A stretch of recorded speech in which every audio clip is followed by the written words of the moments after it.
આપણા દેશમાં છેલ્લા થોડા દિવસોમાં શ્રમિકોને લઈને ઘણા બધા નવા કાયદા પાસ થયા છે.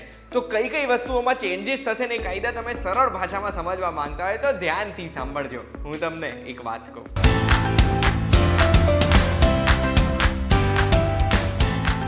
એક વાત કહું, આપનું સ્વાગત છે. મારું નામ છે ગુંજ ઠક્કર.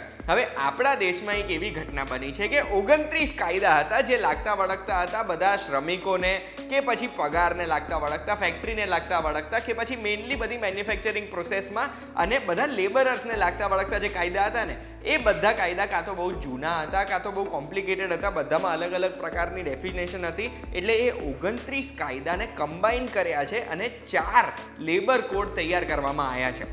એમાંથી એક લેબર કોડ અત્યારે હું તમને કહીશ કયા કયા લેબર કોડ છે, અને એમાં બી હું તમને ઉપરથી બધી માહિતી આપીશ કે આપણને લાગતી વળગતી દરેક કાયદામાં કયા કયા ચેન્જીસ કર્યા છે. સૌથી પહેલાં હું તમને જણાવું છું કે સૌથી પહેલો જે લેબર કોડ પાસ થયો હતો ને 8મી ઓગસ્ટ 2019ના દિવસે, એટલે ગયા વર્ષે પાસ થયો હતો, જેનું નામ છે કોડ ઓન વેજીસ.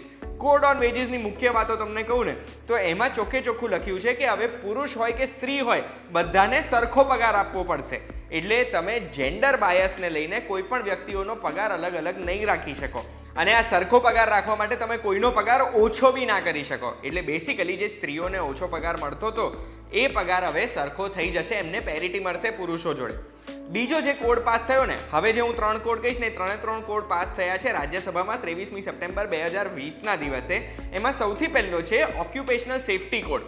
આ જે કોડ છે ને એ બધા વર્કર્સની સેફટી માટેની વાત કરે છે કે એમના માટે કઈ કઈ સુવિધાઓ હોવી જોઈએ ને એમને કયા કયા નિયમોનું પાલન કરવું જોઈએ ફેક્ટરીના ઓનર છે.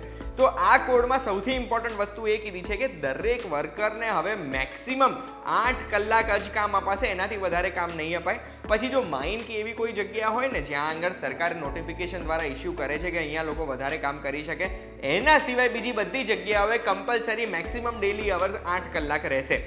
સ્ત્રીઓને કોઈ પણ કામ કરવાની ના નહીં પાડી શકાય કે આ ખતરનાક છે કે પછી આ અઘરું કામ છે. સ્ત્રીઓએ પણ સરખું કામ કરી શકશે જે પુરુષો કરી શકતા હતા. અને એમાં જો અગર કોઈ ખતરનાક કામ છે કે પછી એવું કામ છે જ્યાં આગળ સેફટીની ચિંતા છે કે નાઇટ શિફ્ટ વાળું કામ છે, તો એમાં સ્ત્રીઓની સેફટીની જવાબદારી એમના એમ્પ્લોયરની હશે. પછી દર વર્ષે એવા વર્કર્સ જે લોકોની ઉંમર થોડીક વધી ગઈ હોય એ લોકોને ફ્રી હેલ્થ ચેકઅપ કરવાની પણ વાત કરી છે આ નવા કોડમાં. પછી કોઈ પણ નવું વર્કર છે પહેલી વખત જો કોઈ પણ ફેક્ટરી કે કોઈ પણ કંપની એમને રાખે છે ને, તો એવા સંજોગોમાં એમને કમ્પલસરી ફરજિયાત એક અપોઇન્ટમેન્ટ લેટર આપવાની જવાબદારી રહે છે. પછી દરેક રાજ્ય સરકાર કોઈ પણ કંપનીને એક્ઝેમ્પ્ટ કરી શકે, છૂટ આપી શકે કે તમે આ નિયમોનું પાલન નહીં કરો ને તો ચાલશે. આ શેના માટે છે કે અગર એવી કોઈ ઇન્ડસ્ટ્રી છે જ્યાં ઘણા બધા વર્કર્સને એમ્પ્લોય કરે છે કે પછી ઇકોનોમિક બેનિફિટ માટે કામ કરતી એવી કોઈ ઇન્ડસ્ટ્રી હોય ને એ એરિયામાં, તો એમને કદાચ રાજ્ય સરકાર છૂટ આપી શકે છે. પછી આઈટી સેક્ટર અને સર્વિસ સેક્ટરના પણ બધા એમ્પ્લોઈઝને હવે આ કોડના આ નિયમોની અંદર લઈ લેવામાં આવ્યા છે જે પહેલાં બહાર હતા. પછી જે નેક્સ્ટ કોડ છે ને એ છે ઇન્ડસ્ટ્રીયલ રિલેશન્સ કોડ 2020. આ કોડમાં સૌથી પહેલાં તો એક ફિક્સ્ડ ટર્મ એમ્પ્લોયમેન્ટ કે પછી ફિક્સ્ડ ટર્મ એમ્પ્લોય નામના એક નવી ડેફિનેશનની રચના કરવામાં આવી છે જે કોન્ટ્રાક્ચ્યુઅલ એમ્પ્લોયની ડેફિનેશનને રિપ્લેસ કરે છે. એટલે જો અગર કોઈ પણ વ્યક્તિ કોન્ટ્રાક્ટ પર કામ કરી રહ્યા છે તો એ કંપનીને ઇન્સિસ્ટ કરી શકે કે તમે મને ફિક્સ્ડ ટર્મ એમ્પ્લોય બનાવો. કોન્ટ્રાક્ટ બી એવો જ થઈ ગયો કે કોન્ટ્રાક્ટ પૂરો થાય ત્યાં સુધી ફિક્સ ટર્મ એમ્પ્લોયમેન્ટ, એટલે કે જે કામ માટે રાખ્યા છે કે પછી જે વસ્તુ માટે રાખ્યા છે કે જેટલા સમય માટે રાખ્યા છે એટલા સમયના એમ્પ્લોય. પણ જો ફિક્સ્ડ ટર્મ એમ્પ્લોય જે હશે ને એ લોકોને શું ફાયદો મળશે? રેગ્યુલર એમ્પ્લોય જેવો જ ફાયદો મળશે. સેલેરીમાં, સોશિયલ સિક્યોરિટીમાં એમને ગ્રેચ્યુઇટી બેનિફિટ્સ મળી શકશે. કેટલા કલાક કામ કરવાનું એ પણ જે રેગ્યુલર એમ્પ્લોય જે મેં તમને 8 કલાકવાળી વાત કીધી ને એ બધા ફાયદા ફિક્સ્ડ ટર્મ એમ્પ્લોય લઈ શકશે. પછી પહેલાં કેવું હતું, કોઈ પણ એવું યુનિટ જ્યાં 100 કે તેથી વધુ વર્કર હોય ને એ લોકો નવો સ્ટાફ હાયર કરતા પહેલાં કે ફાયર કરતા પહેલાં કે કોઈને નોકરીથી દરખાસ્ત કરતા પહેલાં પણ એ લોકોએ સરકારની મંજૂરી લેવી પડતી હતી. મંજૂરી જો ના આવે તો 30 થી 90 દિવસની અંદર એ કાઢી શકતા હતા. પણ હવે એ 100 એમ્પ્લોયીવાળા પ્રિમાઇસીસની કેપેસિટી વધારીને હવે 300 કે તેથી વર્કરવાળું પ્રિમાઇસીસ હોય ને એ લોકોએ જ કોઈને કાઢતા પહેલાં મંજૂરી લેવી પડશે. 300થી ઓછા હશે ને તો મંજૂરી લેવી પડશે નહીં. આ નિયમ સુધારવા માટે સરકારે એવું કારણ આપ્યું છે કે અત્યાર સુધી શું હતું, કોઈ પણ ફેક્ટરી મોટી કરતા પહેલાં બહુ ડરતી હતી કે અગર 100 એમ્પ્લોય થઈ ગયા ને એનાથી વધુ થઈ ગયા તો અમે કોઈને ટેકનિકલી કાઢી જ નહીં શકીએ. અને એટલે જ કોઈ પણ યુનિટ છે યુનિટ મોટું કરતા પહેલાં એ કંપની બહુ જ વિચારે કે આ યુનિટ મોટું કરશું તો પછી કોઈને કાઢી જ નહીં શકીએ. અને એટલે જ હવે જે આ 300 વાળી જે લિમિટ કરી છે ને એ 300 વાળી લિમિટ પછી કોઈ પણ એમ્પ્લોયને ફાયર કરતા પહેલાં આ કંપનીએ વિચારવું નહીં પડે.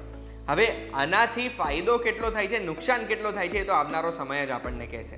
પછી જે નવા નિયમમાં ચેન્જ કર્યા છે ને એ શું છે કે પહેલાં કોઈ પણ એમ્પ્લોય કે કોઈ પણ યુનિયને હડતાલ પર જતું ને તો 2 અઠવાડિયાથી લઈને 6 અઠવાડિયા સુધીની નોટિસ આપે ને તો એના પર એ લોકો હડતાલ પર જઈ શકતા હતા.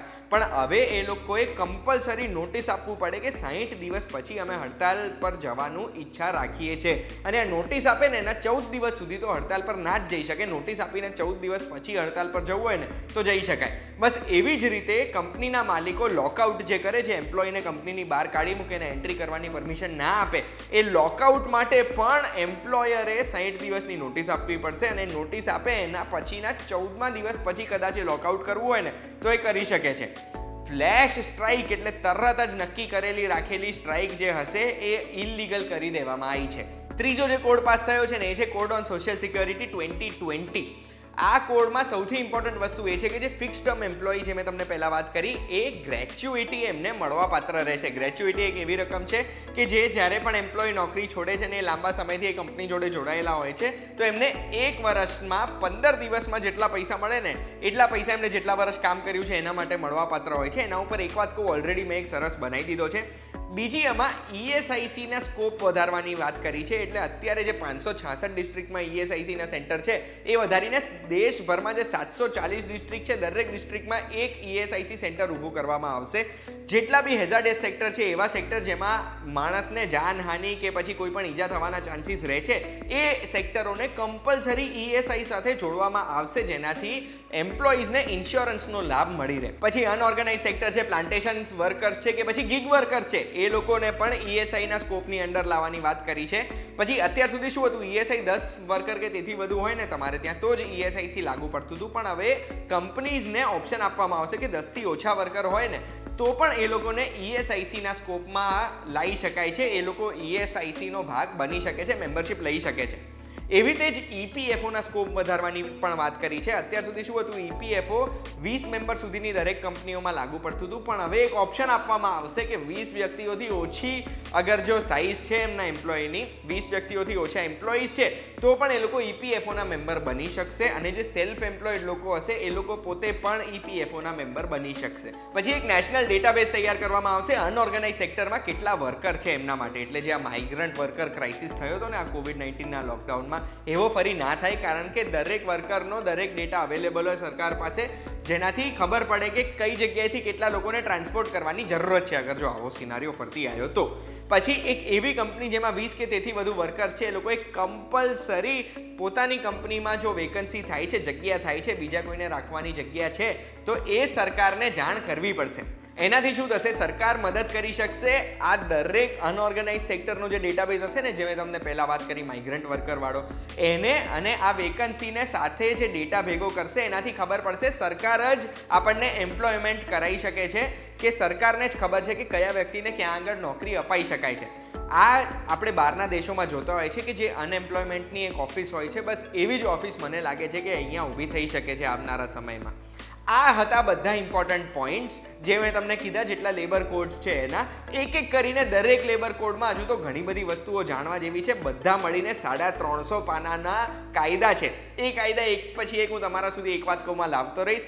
આ તમને એક સંક્ષિપ્તમાં માહિતી મળી ગઈ હોય તો બધાની સાથે શેર કરજો. મારી જોડે વાત કરવી છે તો કમેન્ટ કરજો. અને બધા જ ન્યૂઝ માટે VTVGujarati.com જોતા રહેજો.